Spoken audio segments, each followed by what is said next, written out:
Hello and welcome to New Frontiers on CCTV International. I'm Ji Xiaojun in Beijing, and in today's program, we are continuing with our major series about Chinese Kung Fu. Back in the 1970s, an actor named Li Xiaolong became a household name in China and around the world. You probably know him better as Bruce Lee. It was, of course, his Kung Fu movies that made him famous. But he did a great deal more to promote martial arts. For one thing, he developed a brand new system of martial arts called Jeet Kune Do. On top of that, he also set up a Kung Fu club in the city of Seattle. All in all, Bruce Lee can be credited with attracting worldwide attention to Chinese Kung Fu. And bear in mind, before he came along, the term Kung Fu wasn't even found in the average English dictionary. As for Jeet Kune Do, it was actually based on Yong Chun boxing, a major school of Nanquan or Southern-style boxing. Nanquan is a general term for the various martial arts schools popular in areas south of the Yangtze River.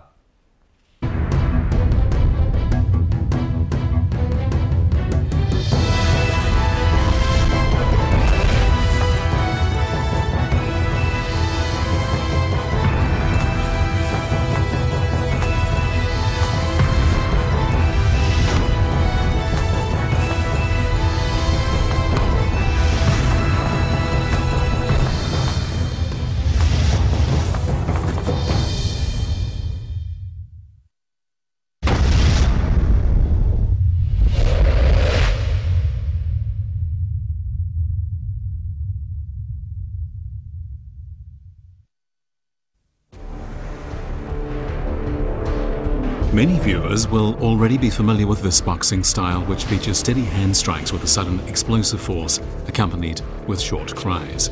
Many of the earlier action movies made in Hong Kong feature this style.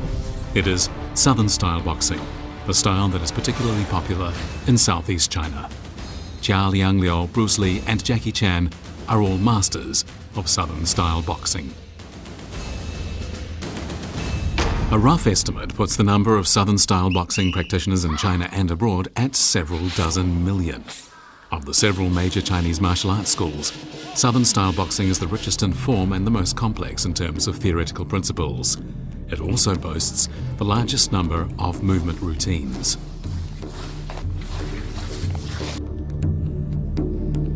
Very few people know anything about the origins and early days of Southern-style boxing. It is quite different, for example, from the Shaolin school, which has a clearly established line of inheritance. The Wudang and Emei schools, meanwhile, have accomplished Buddhist or Taoist Kung Fu masters who can brag about their great teachers in the temples. Southern-style boxing has none. The names and feats of the early Southern-style boxing masters are unknown even today. This fact naturally leads us to ask a number of questions. When did Southern-style boxing emerge? How did it develop its unique characteristics? And how did it evolve through its long history to the form we see today? Come with us now into the mysterious world of Southern-style boxing.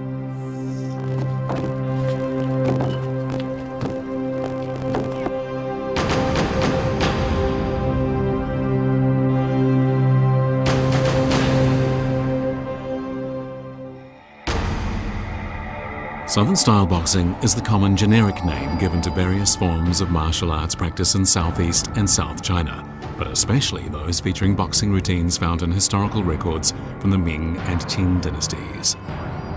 People in Southeast China began to practice martial arts well before the Ming dynasty, but so far no definite records have been found as to the time of its birth. According to history books, martial arts prospered in Southeast China for the first time during the Southern Song dynasty, almost 900 years ago.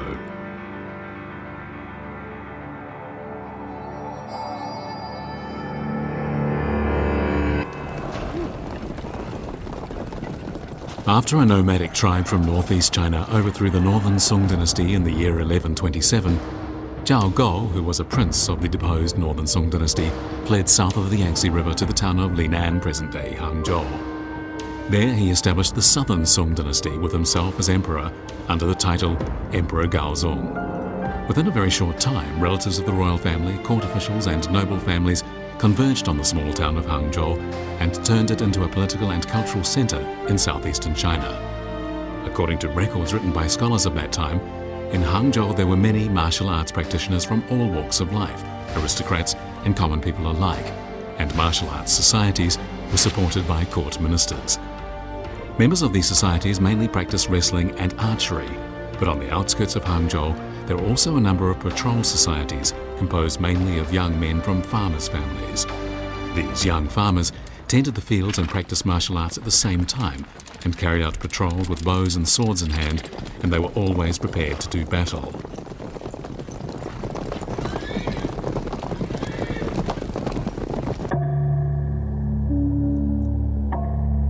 Soldiers from North China brought with them to Southeast China their martial arts skills, and they would have a great influence on Southern-style boxing.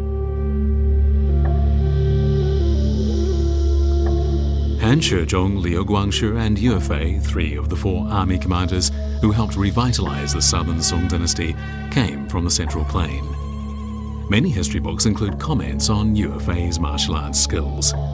According to History of the Song dynasty, Yue Fei, when still a teenager, could shoot arrows with both his hands in alternation and make every arrow hit the bullseye.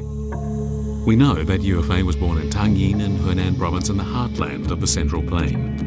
Legend has it that his martial arts teacher Zhou Tong was a master of the Shaolin school of boxing. But whether this is true or not, he certainly taught Yue Fei archery skills along with techniques for wielding the spear and cudgel. Yue Fei was especially good with a spear. He displayed a style that was steady and powerful, and which was greatly admired by martial arts practitioners of his time.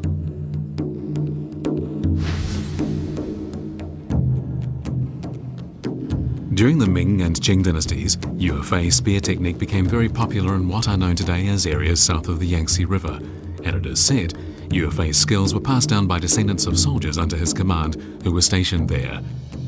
Some of the smooth and powerful moves of Yue Fei-style spear technique can be found in Yue Fei-style boxing, popular in Wuxi and Hubei province, and in parts of Guangdong province inhabited by people of the Hakka ethnic minority.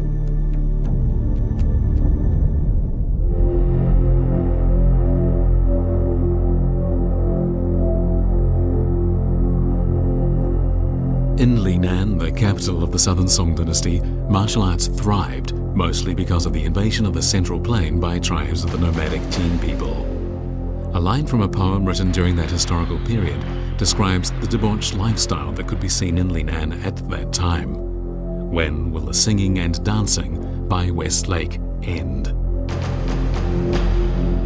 Zhao Gao, or Emperor Gaozong of the Southern Song dynasty, is known in Chinese history as a weak ruler who yielded to the unreasonable demands of an invading force. Very few people know he harbored a great desire to avenge the disgrace brought to his nation and restore to it the territory he had lost. In point of fact, the emperor was a martial arts master. Historical records reveal that Zhao Gao was a fine archer who could draw a 55-kilogram bow, and he could shoot well from on horseback. His martial arts skills were such that he easily fulfilled the army requirements of the Song dynasty to serve in the imperial guard. Zhao Gao organized a wrestling battalion that was stationed in his palace. This special battalion had more than 100 members, all selected from among the country's top wrestlers. Every 3 years, the emperor would hold a competition, and those who came out best were appointed officers of army units. In effect, the emperor was promoting martial arts, and as a result, during the Southern Song dynasty, martial arts went through a period of rapid development. There are distinct variations in the geography between China's north and south as defined by the Yangtze River. These variations are reflected in the way people live and also in their martial arts. Chuan or boat boxing, for example, is a typical southern-style martial art. As the name suggests, it developed in the fishing communities of southern China.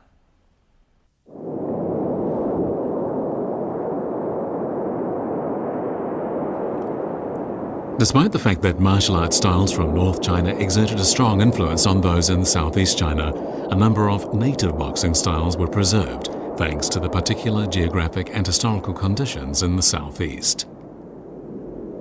This is Chuan or boat boxing, a style that is still popular in coastal areas of Jiangsu and Zhejiang provinces.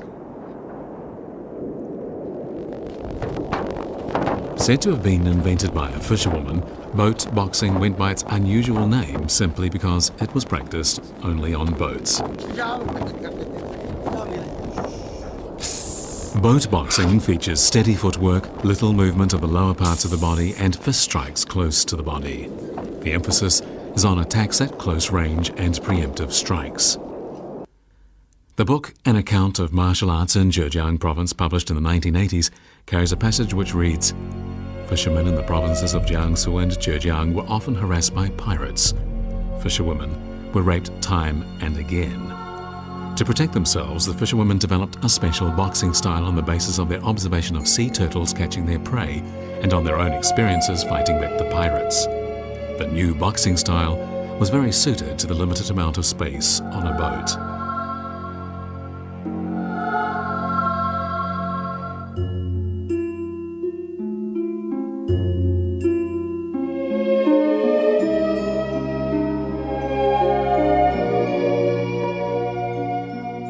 It seems then that this boxing style was first practiced by women, but that over time it assimilated more powerful striking techniques and became more suitable for male practitioners. Eventually, the boxing style changed from one for women to one for men, and from one practiced only on boats to one that was practiced on land as well. After the founding of the People's Republic of China in 1949, there was no longer any such trouble at sea, and the original self-defense purpose of boat boxing disappeared. For quite some time, no one practiced boat boxing, but in recent years, dedicated martial arts enthusiasts have sifted through records and traced its history, and the style has been revived. Today, practitioners of this boxing style can be found in a number of areas in southeast China. Boat boxing places stress on the use of a stable squatting posture with the toes grasping the ground. Basically, there are no jumping movements and only a very few high leg kicking moves. The style also places stress on preemptive strikes and fighting at close quarters. Many boat boxing techniques are similar to those of modern southern style boxing, but the routines used in boat boxing are simpler and more primitive. For these reasons, boat boxing is no match for the martial arts of North China, which utilize a great variety of routines. But was southern style boxing as practiced in the southern Song dynasty anything like this? Definitely not. Many scholars living in the south of the Yangtze River passed the southern Song dynasty's imperial examinations for civil service with flying colors.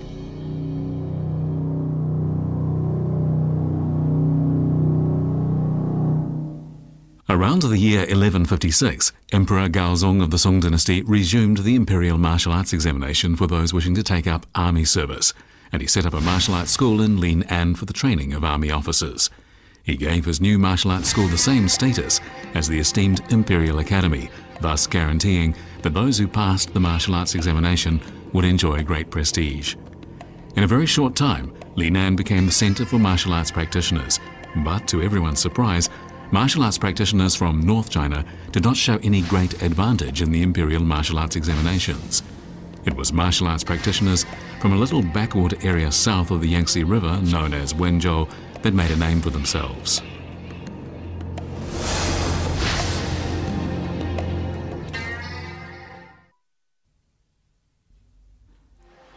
In ancient times, Tangnan County in Wenzhou Municipality was known as Pingyang County, and the county's residents have a long tradition of martial arts that stretches back to those times. Even today, locals can be seen gathering at ancestral temples or Buddhist temples to practice martial arts.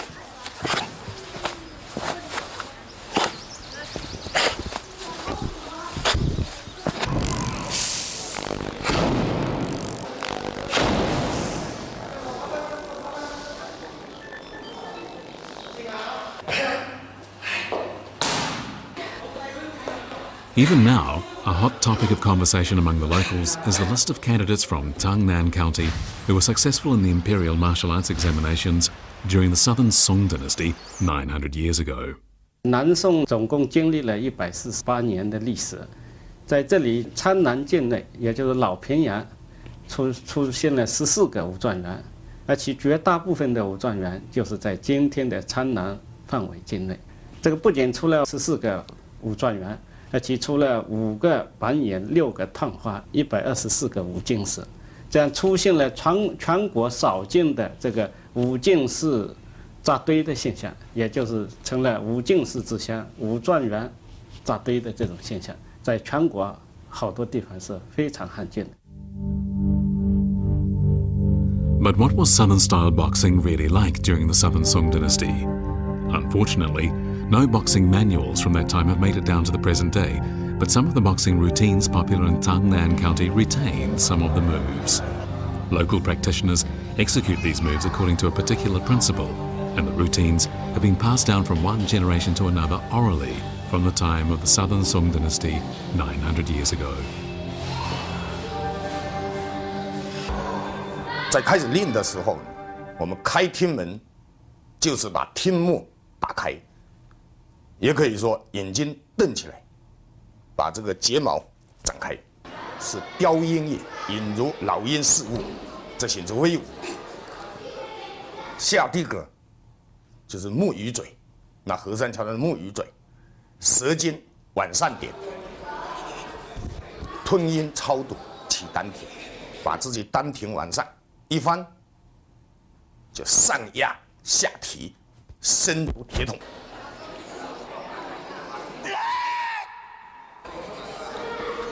The Southern-style boxing routines practiced in Tangnan County today have been passed down along a family tree, and the names of the routines are seldom found in manuals of martial arts practiced in other parts of China.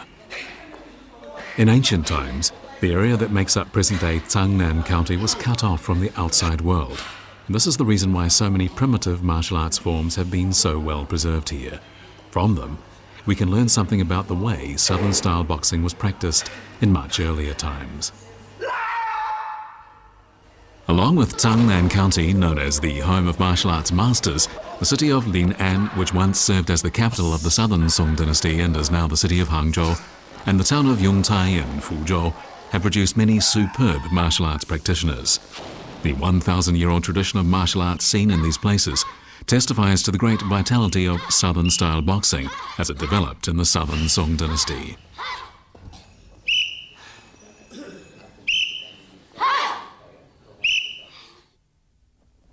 When our nomadic people from northeast China conquered the Central Plain and founded the Yuan dynasty, a dark age for martial arts in southeast China began. To consolidate its rule, the Yuan imperial court issued several decrees banning the practice of martial arts by the common people. A decree issued by Emperor Shizu said, "Any civilian who carries iron weapons must be sent to the government and punished." A decree issued by Emperor Wuzong said, "No civilians are allowed to hunt with bows and other weapons." A decree issued by Emperor Yingzong said, "No civilians are allowed to hunt or practice martial arts with weapons." The imperial court forbade all civilians from owning any kind of weapons, and people caught with a weapon were jailed and in many cases beheaded. In more serious cases, an entire clan could be executed. In southeast China, martial arts faced unprecedented suppression.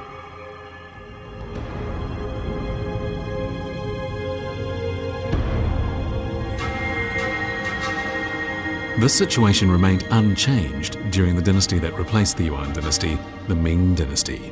Zhu Yuanzhang, the dynasty's founder, was originally little more than a man of leisure, and presuming, perhaps not without some cause, that the people would rise up against him, he adopted an overcautious approach toward the practice of martial arts. By the middle of the Ming dynasty, however, Japanese pirates were regularly carrying out raids along China's southeastern coast, and this presented martial arts in southeast China with the chance to thrive once again. By the mid-Ming dynasty, Japanese pirates were carrying out regular raids along China's southeast coast. The man who eventually succeeded in dealing with the problem was a general by the name of Qi Jiguang. Well, his success has a lot to do with martial arts, which were flourishing in southeast China at the time. During the reign of Emperor Jiajing of the Ming dynasty, the raids by the Japanese pirates on China's southeastern coast had become particularly fierce. But as well as the Japanese pirates, Chinese bandits were running rampant on the sea, looting everything they could and killing everyone they came across. Larger bands of Japanese pirates could rally more than 100 boats and 10,000 men to attack cities along the coast in the provinces of Zhejiang and Fujian, and they killed, burnt, raped and plundered at will. Martial arts skills mastered by civilians along the coast, as good as they were simply not enough to fight back the ruthless Japanese pirates. Qi Jiguang, an outstanding army commander from North China, was dispatched to fight the Japanese pirates, and he soon cramped their style. Qi Jiguang was from a family of army commanders in Panglai in Shandong province, but he was not only a strategist, he was also a martial arts master. During the years he led the Chinese army in its fight against Japanese pirates along the southeastern coast, he wrote several books on military affairs and martial arts that are now regarded as masterpieces. Around the year 1560, Qi Jiguang was transferred to Taizhou in Zhejiang province, where the raids by Japanese pirates were the most frequent and vicious. He knew well that his soldiers would be able to defeat the Japanese pirates only after they had mastered martial arts to a sufficient degree. And so, with this fact in mind, he wrote a combat manual in which he included the following. A student of boxing must use his body flexibly and keep the movements of his feet light but steady so that he can charge forward or retreat with ease and kick his legs high with force. When he has reached this point, he will be able to jump high and stand on his hands as he wishes, and his fist strikes will be fierce and fast. Qi Jiguang came up with the tactics for his manual with the fighting style of the Japanese pirates in mind, namely that the Japanese kept jumping while striking. Although Qi Jiguang came from the north, he went to considerable lengths to assimilate the best points of martial arts as practiced in the south. In a book on boxing technique, the name Liu Enji, an army commander from Taizhou, is mentioned twice. Liu came first in an imperial martial arts examination for army service and was known as a master of Liu family boxing, a boxing style which stressed a combination of attack and defense that has been passed down in the Liu family for generations. The principle of using continuous and fast strikes was adopted by Qi Jiguang as the key point of his long boxing with 32 set patterns. In preparing this work, Qi drew diagrams of the moves he selected, added rhymes that explained them, and presented the result to his soldiers to use as a practice manual. He said, "All martial arts practitioners must first learn fist positions before they can handle weapons such as the sword, spear, and cudgel well."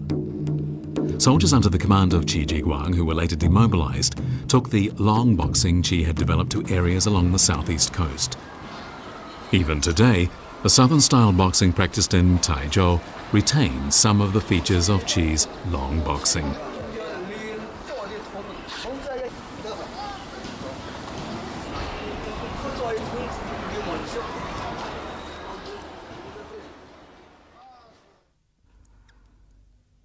As a military strategist, Qi Jiguang was well aware of the limits of combat using only the hands and legs.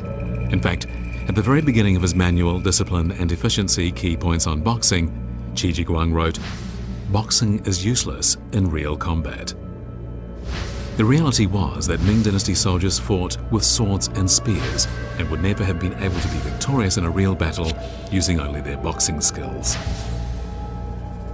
In one of his books, Qi Jiguang made glowing remarks about Yu Dayou, a master of the cudgel and a famous army commander who fought the Japanese pirates in southern Fujian province. As the commander of hundreds of thousands of soldiers, Yu Dayou emanated the character of the lone chivalrous man, and his contribution to the development of martial arts in southeast China during the Ming Dynasty was enormous. Some of the remarkable martial arts skills he utilized had been passed down to him through a branch of the royal family of the Song Kingdom that had ruled the southern part of Fujian province hundreds of years before. Later, he learned Shaolin-style cudgel, and he became the greatest master of the cudgel of his era. Even martial arts masters of Shaolin Temple regarded the cudgel skills of Yu Dayou as the real thing.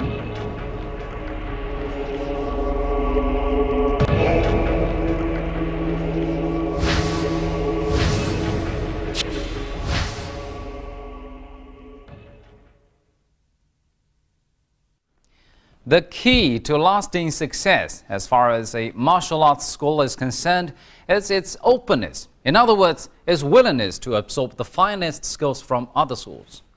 Qi Jiguang provides a good example of this. He came from the north, but by adopting the best elements of southern-style martial arts, he was able to create the highly effective long boxing.